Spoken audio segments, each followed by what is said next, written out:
Good morning. That's a tough act to follow, I know, but good morning. Good morning. All right, this morning I get the privilege of honoring Yakeem Johnson for 5 years of service. For those that don't know, Yakeem's shift started about 6.5 hours early today, but he made it out. So Yakeem, come on up.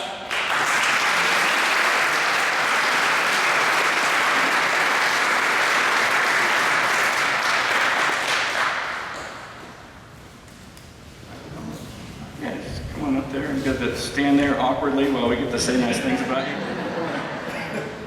So it's incredible to see everybody's faces here this morning in person. Makes me super excited to be doing more of that in the future. Yakeem, I apologize that COVID has delayed our celebration of you for a couple months. So Yakeem joined our Woodard community as the second shift commercial supervisor in December of 2015. I'd like to share a little bit about Yakeem for those that don't know him. He's a family man. He enjoys spending time with his wife, Deanne, his 3 children, Brooklyn, Yakeem Jr., and Caden.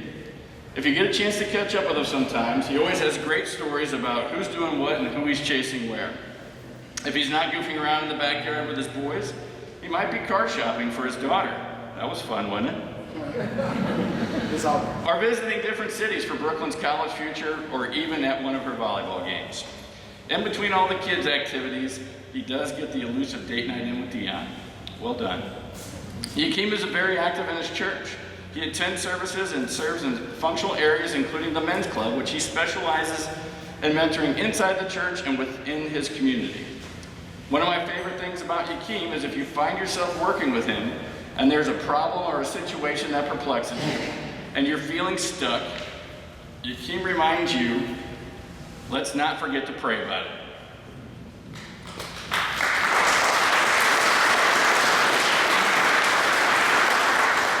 So Yakeem loves sports, and on his spare time, he's been reworking his man cave in his lower level. So now that I've given you a brief bio in the home version of Yakeem, it becomes clear what a great fit Yakeem is here with our core values at Woodard. On any given day or evening, you'll find Yakeem working with lots of moving parts with a schedule to make certain that all of our customers and our team members are cared for. When you speak of serving others, Yakeem gets it done. It doesn't matter what the evening throws at him. He's a supervisor, a crew chief, an associate, a porter, a people mover, a planner, a person to talk to or vent with, or anything else that he needs to be. Yakeem, I appreciate your passion for mentoring and helping people to continue to learn and grow. I know that you've been one of our leading sources of referrals for bringing people here to Woodard. One of my favorite memories while thinking of this was a team member that started as an associate and you pushed to have them go through crew chief training. A few months after graduating into the crew chief position, I remember the person telling the story of how they were able to buy their first house and how they never thought that would be possible. Thank you for your passion to keep pushing, to keep mentoring, to keep helping our team members, our customers, and our community to get back to their lives. So I'd like to close with sharing one of the best traits about Yakeem. If you look up calm, cool, and collected, you'll probably find a picture of Yakeem there.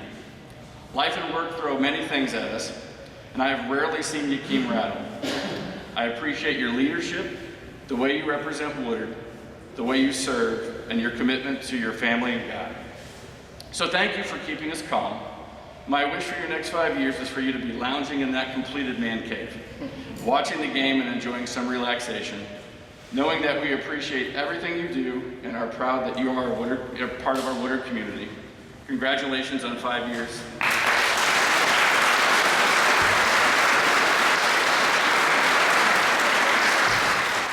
Good morning, everybody.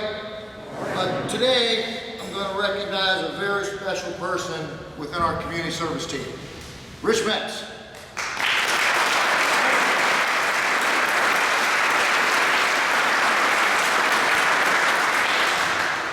Rich joined Woodard 5 years ago, and since then, Rich has been a tremendous asset to the company.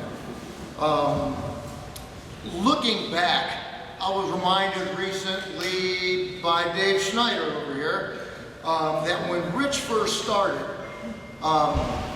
Rich was inundated with fires when he was on call. So community service teams are on call for like a week straight, and there's a lot of stuff going on.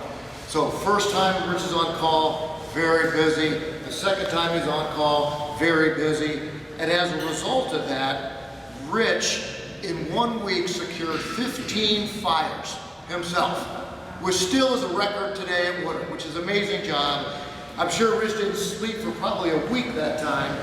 I think Dave Schneider called him at the time Rich was like a fire magnet, which is pretty wild. Today, the community service team, they work very well together. They continue their special esprit de corps. Thinking about the team, and you may know this or not, but Rich actually referred Kim Fisher and Craig Hebrandt to Woodard, as they all knew each other in past lives when they were all police officers. I believe Kim, where's Kim? Kim, right there, okay. I believe Kim was a police officer for 12 years, is that right? And Craig, right next to Kim, you retired as a lieutenant. So first off, thank you guys for your dedicated service to St. Louis.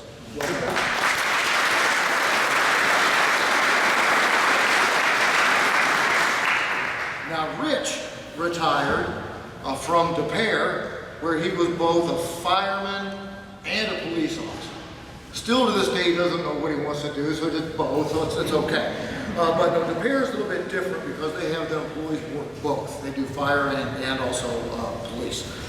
But as you can imagine, being a police officer is dangerous work. So back in the day, Rich was actually Kim's training officer.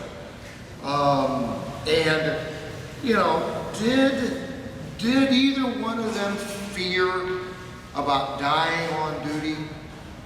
Nope. Actually, what they both feared was the same thing. I gotta read this word for us, don't mess it up here. They actually feared both getting shot, being paralyzed from the neck down, and having to be roommates for the rest of their lives. Now, if you've ever seen Rich and Kim in action, I mean, they get along famously, but I'm sure seeing them as lifelong roommates would be a sight to see. But in all seriousness, we talked a little bit about COVID. Last year, going into this thing, we didn't know what to expect. Just like everybody here, you know, it's all new. No one knew what's coming down the road here. But there's one thing that we knew we needed to do, and that was we had to remain open as a company.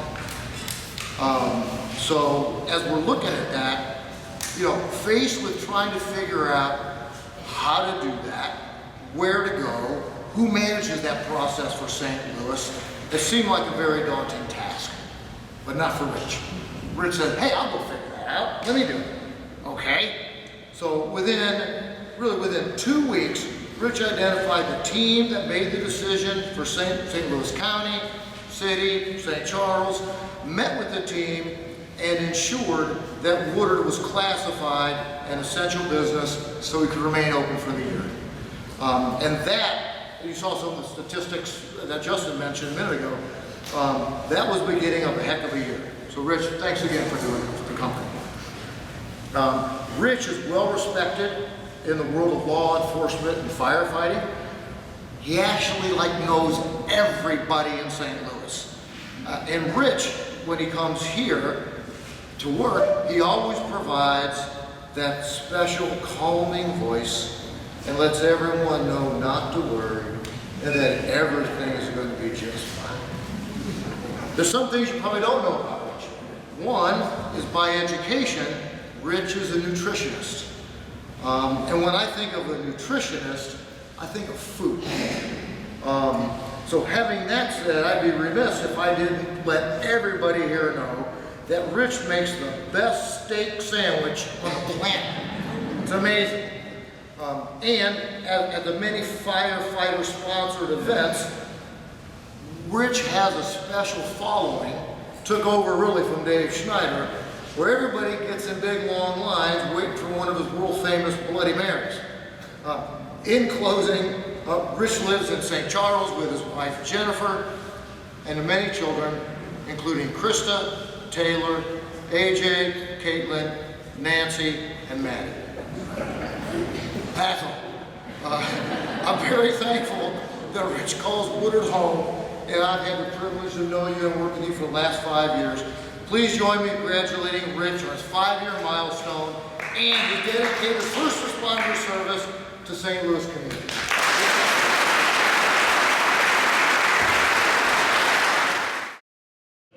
Clicking. Dave Kristoff. I'm up.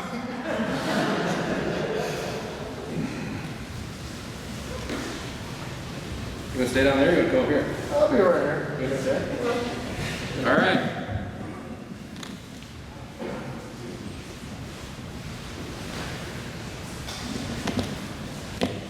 Doing it, Dave. Doing it on my show.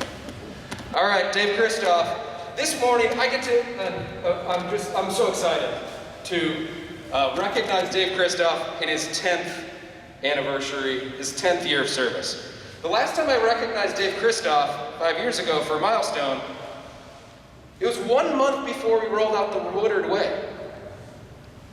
1 month before we made the commitment and declared that the signature strength we would be building would be to have the most capable people, and that we were going to help 1 million people get back to their lives.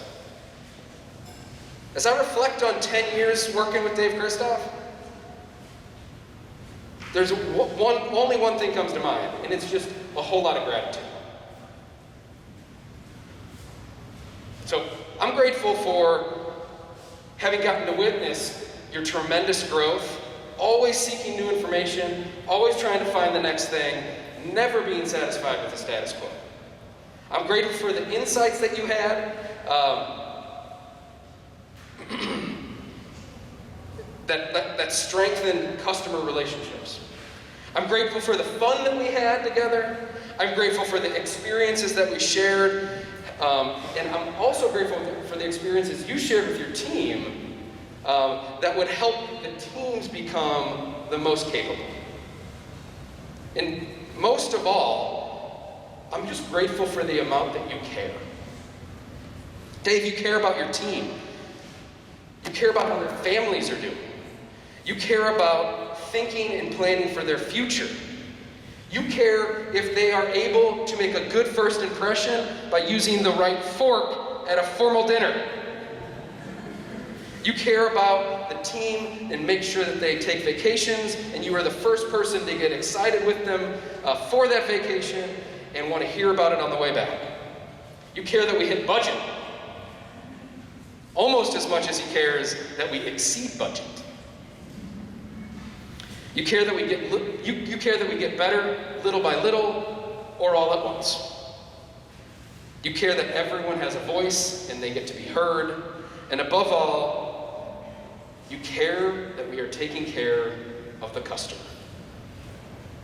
And that is extended to me, I feel like, and that you care for me, and it is extended for the community, especially through the community service team. And I think it has helped more people get back to their life than we really can count in any one little spot because you have cared so much. Dave, thanks for 10 years of service, for caring for the people of Woodard, for caring for me and my family. I really appreciate it.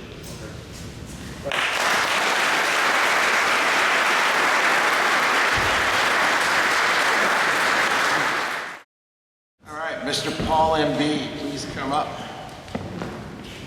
For those of you who don't know what MB stands for, it actually stands for Mauer voucher, so it's, I have no idea. Okay. So, my journey with Paul started when he was about this tall. His dad was my confirmation pastor at Pacific United Methodist Church. And, I went away to school, Paul was still there, and never came back to that church. And then one day I show up at Woodard, and I'm like, hey Mom, you remember that little guy, Paul? He works here at Woodard. So, and I didn't really know you back then, Paul, but over the last 8 years, 10 for you, but 8 since I've been here, It has been an extreme pleasure to get to know you. I shared this with you last week, but I have this term that I call the eye of the tiger, with people that just understand business and get it, and their core desire is to win. Not because for personal gain, but because winning is what it's about. And Paul has the eye of the tiger like nobody I've ever seen, which is really exciting to see. Paul, for those of you who don't know, he has sat in many seats here at Woodard. He came into the flexible workforce. For those of you who don't know what the flexible workforce is, we had a part-time group of people that came in and just worked part-time and kind of moved all over the company. He then moved into, and I'm going to get the order wrong, into accounting, into customer service, then into water as a CCIT. Back when we had CCITs, it was actually a position, not just a quick graduation, crew chief in training. Then moved to a water crew chief, then to a full service PM, then to a water PM, then to a construction PM, and then to a construction area manager, and now is the restoration manager. Now, if that doesn't define capable, because you excelled in all of those roles. And I remember when Paul was a project manager, he came to me one time and asked me for a little bit of advice about how to deal with a customer. And I was like, oh man, dude, this is going to be a hard conversation. I'm like, but I think you need to say this. And I was like, no way could I say that. Paul hangs up the phone. About 10 minutes later, he calls me up and goes, man, that went just how you said it would. And I was like, holy cow. So of course, the next time he gave me advice, I was like, man, here's what really needs to be said. Let's see if we'll say this. And he says, so with Paul, he doesn't shirk around or mess around. When something needs to be done, he gets it done. And again, that's admirable. The harder it is, the more you go, let's just cross it off the plate. But what's most admirable to me is the way you care for the people around you. The care that you have for your team and the fellowship and family-like atmosphere that you want to create for them. I know how hard the pandemic's been for you because it's not, your style is, hey, let's get everybody together and have a good time. Do I have the clicker? You were saying like serious stuff. Yeah. Okay, so switch back. So now what was tempting was I asked this team, can you send me some pictures of Paul? And the first one is my first business trip with Paul. He shows up at the airport with a pink suitcase and purple pants. And so he says they're nice pants. They are. Anyhow, and so of course, me and Jared had to walk through the airport with him, and we're like, what in the heck is going on? But I did ask for some pictures. I got pictures of Paul and video of Paul riding a bull in like 5 different bars. So I don't know if this is like a weird fetish that he has.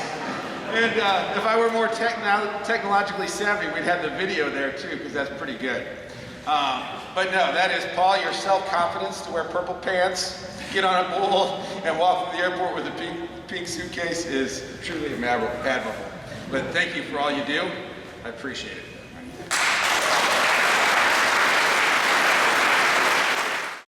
All right, so I also have the privilege of recognizing John G.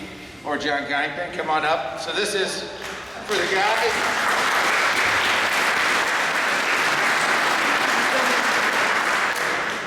So, like Paul, John and I go way back, not quite as far. Him and I started out at Six Flags back in like 1990 and knew each other from then, from then until now. And quickly became friends. But I didn't really quite realize how special John was until the first time I went over to his house and saw a life-size photo of him on his refrigerator. So, John is the perfect only child. So his parents think as highly of him as he thinks of himself. And from my experience with John, it's not too high. So John, it is, when I was here looking at Woodard and going, what do we need to grow this place? I thought we need a training department. And there's only one person that can do it. And it was you. Essentially, for a guy who loves to be the center of attention, I can tell you he doesn't want to be up here right now doing this. But I looked at it and went, he at Six Flags, John trained 2,500 people every single year to get them ready for the park opening. And then they looked and went, man, we got somebody so awesome, let's put him over a lot of the corporate stuff as well. And so John did that there. And so I thought, man, we only got 250 people. This should be a cakewalk for him. And honestly, it has appeared to be a cakewalk, but I know it's not, because I know how dedicated you are and how serious you take every single thing that you do. And so, you know, for those of you guys that don't know, you see John up here, but I know any single little request that anybody makes of John, John wants to help out, and he says yes, and he returns a really, really awesome product. And John, your dedication in that way to the people of Woodard, to our customers, and the way that you help everybody get ready to serve them, and then to just all of us to make our life easier, to help us get back to our life, is truly appreciated. I count it a pleasure to know you as a friend and as a coworker again. And I forgot one thing because I left all my notes. So John and I did fall out of touch with each other for about 5 years. And so the first time I met with him to see if he was interested in coming here, we started getting caught up. And I'm sitting across the table from him talking, and he's telling me how he has served over weddings and married a couple of people. He has started reading books for Audible and, you know, basically for hire. And I thought, oh my gosh, who is this guy? He's like a Renaissance guy. And one thing that he does that you guys may not know is he actually has had, I don't know where it ranks now, the #1 website called Old School Hip Hop. It was the #1 website for hip hop. And I checked it out last night, and it looks like it's still current, because I saw that you said you worked at Woodard on there. So if you guys get a chance, go check out oldschoolhiphop.com, and you'll learn everything you want to know about hip hop prior to 1986. So, John, thank you.